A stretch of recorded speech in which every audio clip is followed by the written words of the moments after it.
Welcome back to Rockingham, where the Vauxhalls have some work to do if they're to beat the Hondas. Ivan Muller and Paul O'Neill will be hoping for speedy getaways in this 9th round of the Green Flag MSA British Touring Car Championship. For the first time, we have an all-Honda front row. Alan Morrison on his first pole position, and Matt Neal maintaining a 100% front row record for the first race of the day. Ivan Muller's next in third, ahead of teammate Paul O'Neill. Then the fastest of the MGs, driven by Colin Turkington, and the third Honda of Tom Chilton. Anthony Reid's MG is 7th, ahead of reigning champion Thompson. Then it's the Geordie Warren Hughes and the leading independent runner Gavin Piper on row number 5.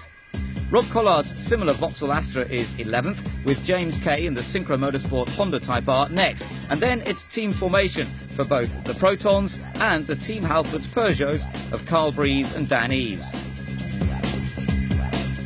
Luke Hines set the pace in the production class in his Honda Civic, with points leader Michael Benchwood second in the Edenbridge Racing BMW. Hines' teammate Alan Blenko is third, with Thruxton winner Tom Boardman fourth. Then Paul Wallace and Jim Edwards complete the grid, this being the last race meeting for Wallace in the production class before he steps up to the touring class in the GA Motorsport Astra, as driven by Gareth Howell last time out at Silverstone. So there we are, we're all set to go racing. I've been joined by ex-BTCC driver and current McLaren test driver Chris Goodwin. We're all set for round 9 of the championship to get underway. The two Hondas away, and Morrison not away very quickly. Matt Neal makes a much better start from the outside of the front row. They don't use the chicane, remember, on the first lap, so it's through the turn 1 banking here at Rockingham and building up the speed, and they're really picking up the speed even from a standing start, and it's down towards the Dean hairpin where it can all go wrong as they try and outbrake. Anthony Reid trying to go down the inside of Ivan Muller. Oh, and he's done it. Oh, and Chilton's gone wide. Tom Chilton goes very wide indeed, loses a whole host of places there, but the other two Hondas are going well. Matt Neal ahead of Alan Morrison, then Anthony Reid, and then Muller with Thompson and Warren Hughes in the battle as well. Well, it looks like a very wide racetrack, but the corners are tight and slow. The racing line really funnels down, and you can see turning into the hairpin. It's all go there as one of the Vauxhalls gets tipped into a half spin, and Tom Chilton runs wide. Off the racing line, it's very slippery. On the racing line, it's very close for comfort. Now this was O'Neill, and Eves got in front of him, and then O'Neill ran into the back of him, and Eves hit Carl Breeze, his teammate. So that's what happened to Carl Breeze. We saw him stopping at the side of the track, so not good news for the two Peugeots. Well, it was always going to be pretty tight in that infield, and that shows us how tight it was. Matt Neal is our race leader, Alan Morrison in second, then it's Anthony Reid. Oh, and more problems for Eves. Cars going everywhere, trying to avoid him, and Dan Eves left stranded on that last corner as they come back onto the oval section, as Matt Neal in control from Alan Morrison in second, and then Anthony Reid in third place, and Muller having survived that first corner little incident. Let's take another look at what happened here, Chris. Well, you can see again that tight infield really is a recipe for disaster, with the cars following each other so closely there. Dan Eves just get pitched into a spin, nothing much he could do about that. So it's not turning out to be a very good day for Team Halfords. Colin Turkington in the battle here with James Thompson. This is the battle for 6th place, and right behind them is the independent class car, Rob Collard. He's leading the independent class, but we're looking from onboard James Thompson over the rear boot lid of the Astra Coupe, straight back at the youngster Colin Turkington in the MG. Well, James Thompson just trying to hang on to that position. Turkington's MG running considerably lighter in this race, and you can just see it. Extra braking performance, but extra acceleration as well. Yeah, he's dived down the inside into the Gresson hairpin. This is where we saw Eves getting knocked into a spin. Turkington runs wide on the exit, and Thompson comes right back at him again. It really is a great racetrack, with the corners one leading into another. It's a great race circuit for running side by side. So there's James Thompson, he's back into 6th place. Turkington now coming under pressure from Collard, and there both Peugeots are out, Carl Breeze and Dan Eves. They'll have to look forward to the second race of the day. Meanwhile, this is the battle for 3rd place in the production class championship. Paul Wallace there under attack from Alan Blenko, but the race being led at this point by Tom Boardman in the Peugeot in the production class.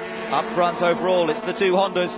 Matt Neal, who's had so much disappointment this season. He's been on the pace so many times, but it's gone wrong for him. Further back down the order, Colin Turkington now's got Rob Collard alongside him. Collard trying to go all the way around the outside. Remember, Turkington's in a factory car. Collard's in a private car, but that's problems for Turkington. A lot of smoke, and that looks like a pretty major failure. Well, he's recognised straight away he's in big trouble, pulled over.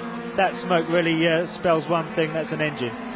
Back with the two Hondas, and it's Matt Neal just ahead of Alan Morrison. Morrison seems to have closed up just a little bit. Let's ride on board with him here, Chris, as they come through what is turn 4 on the oval, the last corner on the combined track. Well, this really is a contrast to that tight infield. You can see here absolutely flat out through the shallow banked final turn there, shaving the wall as you go across the start-finish line. A nice wide line into the first corner. Now a chicane, and look at that straight lining. It's only taken a couple of laps.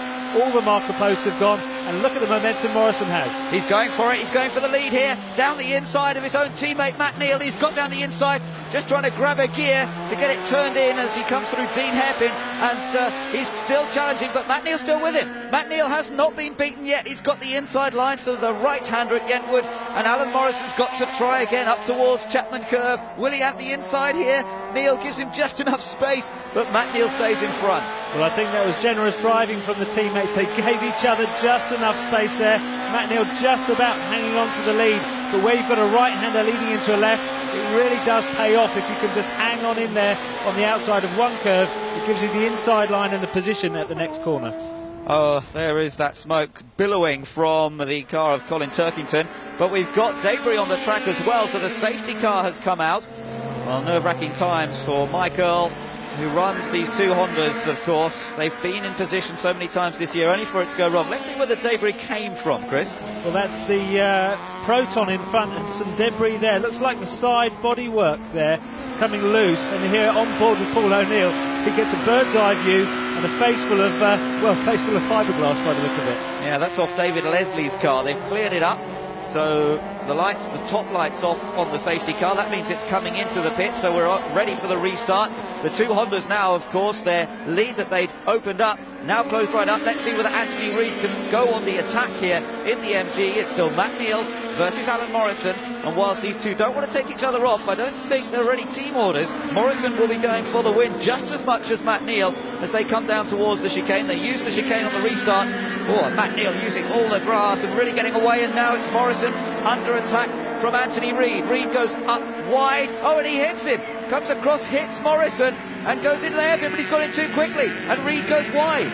Well, it's a fine line to play there between over-aggression and, just giving too much room. Reid just tried to squeeze Morrison there, and it, didn't work out for him at all, did it? He's lost out as a result, isn't he? He's dropped down the order into what is, I think, 6th place probably. Let's take another look from the onboard angle. Well, coming out of the chicane, you can see Morrison on the left, Anthony Reid just trying to squeeze him into a tight line on the inside, but the result is Anthony Reid getting off the racing line and losing places and more places there as the MGs and the Vauxhalls go by. Yeah, then Rob Pollard was alongside him. Let's just see what happened into Yentwood, turning in. Bang! Once again. And Reid really in the wars there. I think they both survived that, but it's all getting a bit exciting. Now, the pit lane has opened up. This is their compulsory pit stop. They have to remove 2 wheels and replace them with brand new tyres, as you can see there on board the Honda of Matt Neal. What a great stop from Honda this time. Very slick stop, very slick getaway. Same from Vauxhall as well. A bit more wheel spin from Muller there, but he gets away well. So Matt Neal retains the lead. We've seen Honda beaten in the pit so far this year on a couple of occasions, but this time Matt Neal stays in front of Ivan Muller. But what about Morrison? Morrison was pushing Matt Neal all the time in the early stages of this race. Now, if he can get a quick lap in here, he might be able to get out ahead of Matt Neal. Careful, got absolutely massive understeer through right-handers, like it's a puncher or something. Okay, Paul, pit this time. So it sounds like Paul O'Neill's got a bit of trouble there, Chris. Well, good job, it was coming up to pit stop time. Tom Boardman leads in the production class. He's in the Peugeot. He won at Thruxton, both races at Thruxton, in fact, and at the moment he's got the advantage over Luke Hines and Alan Blenko. Into the pits this time then comes Alan Morrison. Now, can he get good service here and get out in ahead of Matt Neal? He was racing with his teammate earlier on. Needs a good stop. Also into the pits is James Thompson. Thompson not having brand new tyres by the look of it. Looked like they'd already been pre-scrubbed. Both get away well again. And Morrison, now will he get out in front of Matt Neal? Where is Neal? Neal's just coming down through the chicane now. Where does he come out? Oh, that's Matt Neal! Coming right out in front, just ahead of Morrison. Well, that was a bit too close for comfort. That pit exit comes out just close to the racing line on the exit of the chicane there, and well, we very nearly lost 2 Hondas there. Oh, that was so close, wasn't it? But Morrison rejoins in second place effectively, with Muller in third place and Anthony Reid right behind him. So the pit stops haven't changed the order that much. Warren Hughes now coming into the pits as well. So does Tom Chilton in the third Honda. He's still trying to make up ground, remember, after having run wide at the first corner. And Warren Hughes in the mix too, as we see out there the battle continues for third place between Anthony Reid and Yvan Muller, and Reid now on the inside line. Well, Reid on the inside line there. All the cars giving each other a nice bit of room on this higher speed section of the racetrack. Seems to be on the slower infield that they seem to be very keen on driving into each other at the moment. Well, let's see how they get on through the chicane. That was neat and tidy. Here comes Warren Hughes, so he rejoins the freight. Oh, Jim Edwards has to take slight avoiding action in the production car to make sure he doesn't run into the back of Hughes coming out of the pits. On board with Anthony Reid. Well, there goes Yvan Muller. Well, the road is so wide there, it's very difficult to be defensive without costing yourself too much time. And certainly Anthony Reid, he lost a bit of time, lost a position, but he's going to get that position back by the look of it. He's up the inside of Muller, he hits him, turning into the Chapman curve. And there's more contact there. Muller gets squeezed wide. Meanwhile, look at the leaders. Matt Neal, that is, putting a wheel on the grass, and Alan Morrison's caught him once again. So there's nothing to choose between the 2 Hondas. They are pulling away pretty rapidly from the rest. You have to say there's a big gap back to third place, but Alan Morrison has not given up on this challenge. Well, he had half an opportunity earlier on there, but chose not to take it. James Kay's in trouble. That's the Synchro Motorsport Honda, and it's very speedy. He's dropping a lot of oil on track there. He's just pouring the oil out from the bottom of the car. That could make life difficult. Anthony Reid and Yvan Muller are still hard at it. Muller's got back in front of Reid once again after that little bit of contact made last time around. There's James Kay's car off. Yellow flag there, but there is quite a slippery surface up here, and in fact you can just see, look at that, Muller getting onto the oil, I think. Well, so too did James Thompson behind, so they were unsighted, didn't see the oil, lost a bit of time. Muller's lost a position, but I think he's quite keen to get that one back. Yeah, Anthony Reid's taken advantage of these two, pushing hard. Let's see what happened to Warren Hughes on the same place. Well, same corner, but there, a bit later on, Warren Hughes just gets wide there. He hit the oil, ran wide off the racing line, and he's lost a chunk of time. Smoke still pouring off James Kay's car. But this is the battle for third place. Remember, Anthony Reid's got into third now. James Thompson has a chance to get past Yvan Muller, and that's vital in terms of the championship. Gavin Piper's in the mix as well. He's driving well. Oh, a shove from Muller on Reid. He gives him a hefty thump as they go through the hairpin, but Reid still holds on to third place. Thompson's in the mix, trying to get through as well. And as I say, Thompson desperately wants to outscore Yvan Muller. So now he's trying to get alongside the 2VX Racing teammates. Thompson doesn't quite make it. Well, Muller squeezed him pretty tight going into that right-hander, and again, teammates deciding not to take each other out of the race at this early stage anyway. Gavin Piper right behind James Thompson. Then it's Tom Chilton on his recovery drive back up through the field. Gavin Piper on the inside there. James Thompson trying to give him a little bit of space. Looks like most of the oil's been worn off that corner. As into the pits comes Luke Hines. He actually went off on that oil. I think he might have felt that he had a problem with the car, so he's come in to change tyres and has gone back out. So disappointing for him in the production class. Meanwhile, let's take a look at this. Tom Chilton now has got past both of the independent runners, Collard and Piper, and here he is attacking James Thompson. Well, good recovery drive there from Tom Chilton. He went off on the first corner. He's obviously benefited from the pace car period, and now he's just picking them off one by one. Down into the chicane, high speed stuff here, and the two real independent rivals, the white Vauxhall Astra of Gavin Piper with Rob Collard behind him. Meanwhile, Anthony Reid is in third place with Yvan Muller still right with him, side by side once again, these two squeezing him out on the exit, down towards the right-hander at Yentwood. Muller tries to find a bit of space, can't do it, so he goes in wide and cuts back on him. Well, Anthony lost that position at the hairpin last lap round by leaving the door open, took a super defensive line this time, but he's lost the position again 2 corners later. Yeah, he gave him room, gave Muller room. Muller didn't give him much room on the exit. Over the grass they are. Look at Chilton now, getting a little friendly nudge from James Thompson. My goodness, there's just no space in there at all. And Ian Harrison wondering what's going to happen to the two Vauxhall Astras this time, because the Hondas are looking so strong up front. Alan Morrison's dropped back a little bit now from Matt Neal. The two of them so far running reliably. Through the chicane they go. And as yet, no problems. Let's hope they hold on to that as Rob Collard attacks Thompson. Well, the cars do take a massive pounding as they go over the curbs in that first chicane there, so really it's not over yet. Look at that bumper ripped off Thompson's car. I don't know whether Collard just tapped it. I think he may have done. All sorts of bits and pieces hanging off the cars now. Well, cars have been rubbing up the side of each other, hitting each other in the back, left, right and centre on this tight infield. Really has loosened off quite a few bits of bodywork.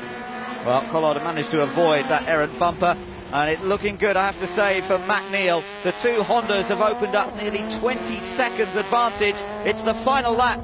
The Arena Motorsports boys are in team formation, jogging across the pit lane to celebrate this one, because after all the disappointments they've had this season, when they've been in position to win races and it's gone wrong, this time it's come good. It's not just a win, it's a 1-2 finish for Honda.